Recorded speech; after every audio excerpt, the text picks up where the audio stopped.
After a euphoric victory midweek where Arsenal thumped Real Madrid, the Gunners drew against Brentford, which is actually followed by another draw last weekend, if you all remember, against Everton. And that means that Arsenal, Mikel Arteta's Arsenal, are 10 points behind Liverpool. Liverpool, of course, have a game in hand, but Liverpool now only need 9 points from the 7 remaining matches. We'll talk about that in a second, but Janusz Michallik is in the house. Luis Miguel Echegeray, welcome to ESPN FC Live.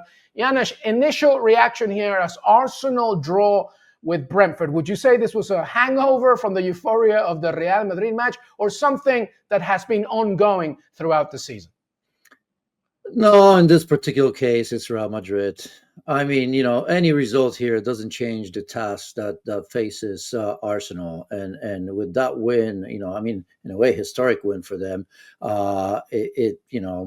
it saved their season for the time being, right? So, I mean, would have been better for Arsenal to win here and put pressure on Liverpool, who are not at their best and facing West Ham tomorrow. Absolutely. I mean, what is it? 10 points now would have been 8.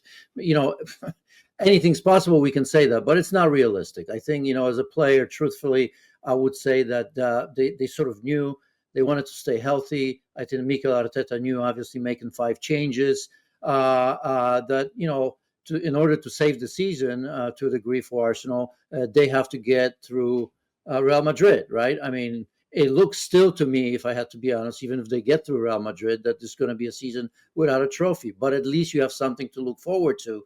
And getting by Real Madrid, just that would have been something, right? You can at least say, some progress, if not in the Premier League, at least in the Champions League, because to get by Real Madrid is not an easy task. So look, the bottom line is, even if Arsenal won this game 5-0, I still think that the focus is on Real Madrid, and we're not necessarily talking about, possibility of still winning the Premier League. I think, that train has left the station. Yeah, the focus is most clearly on Real Madrid, as obviously all the coins or whatever you want to call it are really placed on the bet and the gamble that hopefully the Champions League will be the place where they can get something out of this season. However, Janusz Michallik, as I mentioned at the beginning of the intro here, they went ahead against Everton last weekend, ended up drawing that game.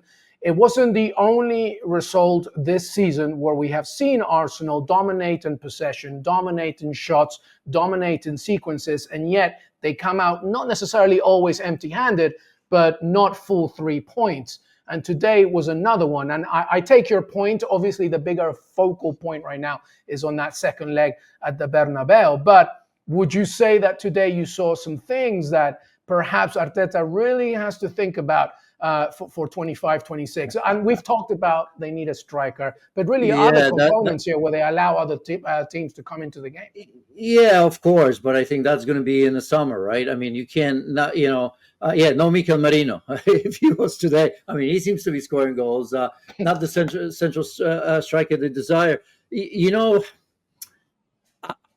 After this game, I mean, do we really want to analyze this game? I hear what you're saying, and you are absolutely right. And we've seen these things happen. But because of the Real Madrid game, I just have to, focus on the positive from that game. And the only positive is that goal and the manner in which they've scored. By the way, Arsenal seem to have a knack to score from set pieces, from the opponent's set pieces as well. Because you know what, if this may be the way to beat Real Madrid, because we all know what's going to happen at the Bernabeu, right? I mean, this is not going to be a pragmatic Real Madrid team. This is going to be a team that's going to have to push from the first second of the game till the last second of the game.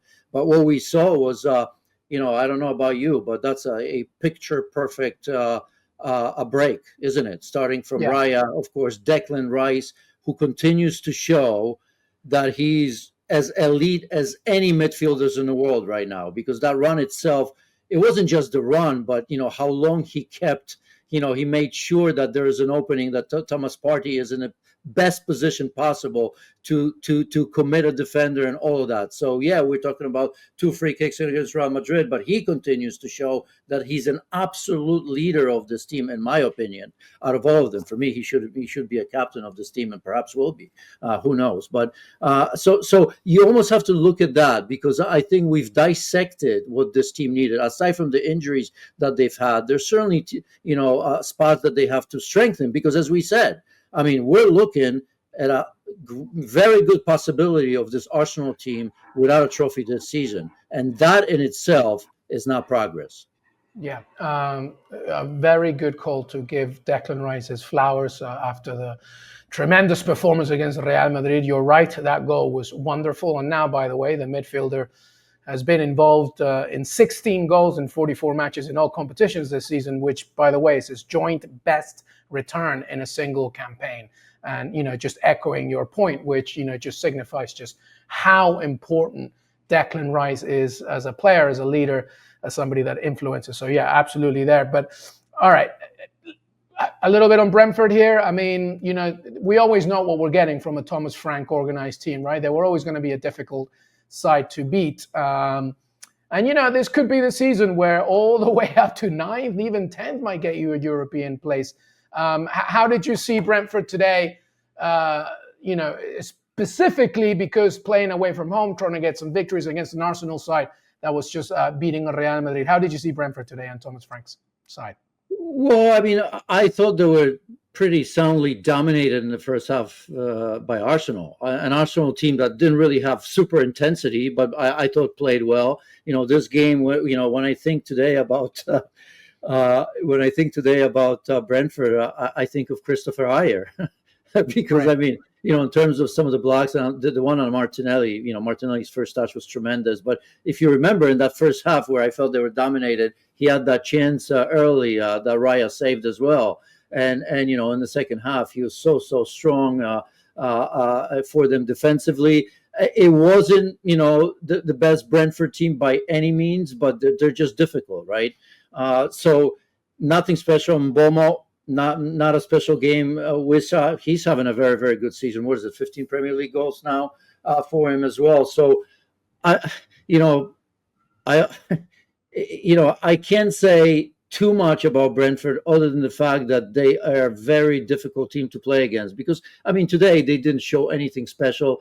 I think had they had their best game, who knows? I mean, they could have won it here because, as I've said, I just felt that Arsenal seemed to me okay when it was 0-0. When they went ahead, they thought the game was done and dusted. They didn't put it into next gear. The difference was maybe, Brentford substitutes. Coyote was very good, right? Were better than Arsenal substitutes, right? Almost makes you wonder why bring, Odegaard, Saka, and all these key players in when they didn't really make a difference. Towards the end, of course, you see Saka playing on the other side, kind of doing his thing because he's good enough. But I just thought that the application was, if Arsenal could have won it while not expending too much energy and making sure that everybody's healthy, they would have been okay with that. And I think almost, I see Brentford kind of playing into that as well. Yeah, obviously, Arsenal were forced to play with 10 men towards the end of the game to Jorginho, so that was another added factor. But regardless, it stays 1-0. Brentford, by the way, had an expected goals here of 0.19. And the reason why I'm bringing this up is because it's the fourth lowest out of any team, right? And also to the fact that they didn't even lose the game. So you kind of know what you're getting from Brentford, especially away from home. Very solid defensively, and they're just going to try and nick something at any point as well. So that tells you something about who they are. Yeah, the danger today for you and I is to overthink what this has meant for Arsenal Football Club in the Premier League. Do you know what I mean? Because because we know exactly what they're thinking about. It just happens that way. Like you've mentioned the Everton game, that's much different, right? Because you get the points there. That makes a difference. Today, I think the application is different because you will put, as I've said, I think putting pressure, winning, and going to Bernabeu is always a bonus. I'm not sitting here and saying, you know what, draw is fine. Of course, if you win, it's always much, much better, right? But I just think, as I've said, it's I'm being careful here and not to overthink this because, quite frankly, Arsenal did enough today to win this game, right? I mean, still for me they were the better team, more mature team with quality. But today is not the day to dig into Arsenal's problems overall. Which is funny because I think in a way it is because they've dropped 60 points from winning positions this season, and also here's another stat I'm reading as well, Janusz. They've won just 2 of their past 7 matches in the Premier League, 10 points from a possible 21. I mean, I understand about the Real Madrid focus, but that is an ongoing problem, which is, I guess, is how I began this. No, it is. And, the result against Real Madrid was so unexpected that we're in a position right now talking about Arsenal and this great possibility of extending their season really for something. Otherwise, yes, but we've been here how many times talking about Arsenal and not making excuses for the injuries. They're important, but we were here thinking ahead of the season that Arsenal are going to be one of the favorites, right? And they will finally push past Manchester City. Once Manchester City showed us what kind of season they're having, then who else? You got to think, if there's that progress, couple of times second to Manchester City, this is the year. So of course, I'm not minimizing what we're going to talk eventually about Arsenal, because again, I mean, as I've said, and it's worth repeating, I mean, barring Arsenal winning the Champions League, which I don't know what the odds on that are, even if they get past Real Madrid, are probably not great. And then you and I will have the time, and everybody else, to talk about these situations, the winning positions. Again, game like this, that's winnable and should have been won. So maybe, we're ending this, but to start with, yes, Arsenal Football Club should have won this game against Brentford. Forget Real Madrid, forget everything else. So there are problems that are going to have to be solved. But, as long as that Real Madrid carrot's there, it's a great story. And I think I think, at least for me, I'm going to stick to that narrative just for today. All right, fair enough. Well, let's focus on that carrot for a second. What are you expecting at midweek then against Real Madrid? 3-0. It's at the Bernabeu, though, and if there's one team that you can never kill, it's Real Madrid. What do you expect? Yeah. I mean, it's look, I expect Arsenal to be Arsenal because they don't know how to play otherwise, and if they try to be pragmatic, it's not going to work. This is going to be a Real Madrid that I suspect. I mean, it's going to be all over them. The predictions and all of that. Do I think it's possible? Of course it is. But I do think there may be a situation where Real Madrid are up 2-0 sometimes in the second half. I don't know how much time left, and can Arsenal see it through this, right? I mean, look, no matter what you say, no matter what you think about the Bernabeu, no matter what you think about Real Madrid, it would be an unbelievable crime if Arsenal let that slip. I know Real Madrid are known for remontadas, but it's a 3-0. Let's have some respect. This is a team that we're talking about in supposedly the best league in the world, right? As something who's is pushing 3 seasons in a row for Premier League title. And we have to expect Arsenal to be able to hold that 3-0 somehow. But it's not going to be easy, of course. And this is the time where we talk about the early 15, 20 minutes, because what's going to happen if Real Madrid go ahead early. Well, then that's where I was going. It's going to be an avalanche. Look, I mean, Arsenal did a great job against Real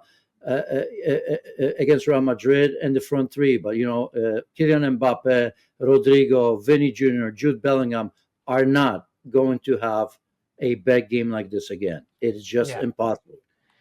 Yeah, I mean, that's where I was going. Just the first 20 minutes of that game are absolutely massive. But it's going to be, regardless, a great game to watch because Madrid has to chase and Arsenal has to hold. So we're going to have to see what happens. And Arsenal, and that's why I mentioned this Declan Rice run and the goal from Thomas Partey, because they are very good in transition. Arsenal has always been that, right? I mean, they know how to move the ball. In fact, they're better at that than, sometimes the positional play against, low block, which is not going to happen against Real Madrid. And that's why I believe, just as much as I think that Real Madrid can overturn this, I really think that Arsenal are going to score there. Now, of course, it could be a 4-1 game, which is possible as well. But I do think that Arsenal are going to score a goal there because there's going to be a number of chances against, a makeshift defense still from Real Madrid that hasn't been good, a midfield for Real Madrid that hasn't been solved. We all know about the players up front, but I do think that, the one thing I remember was that goal, because this is what we're going to see Arsenal. They're going to get 2, 3, maybe 4 chances like that. If they are ruthless, if they take advantage of that, it's done and dusted, and Real Madrid are out of the Champions League. Well, get your popcorn ready, everybody. I think it's going to be a good one to watch. But regardless, today, Arsenal draw with Brentford 1-0. Liverpool now only need 9 points from 7 matches, and Arne Slot's team will be crowned Premier League champions. For now, we'll have to wait and see what happens. Thank you so much for being on ESPN FC Live. Janusz Michallik, Luis Miguel Echegeray. Have a fantastic rest of your day and your weekend. Till then, bye-bye.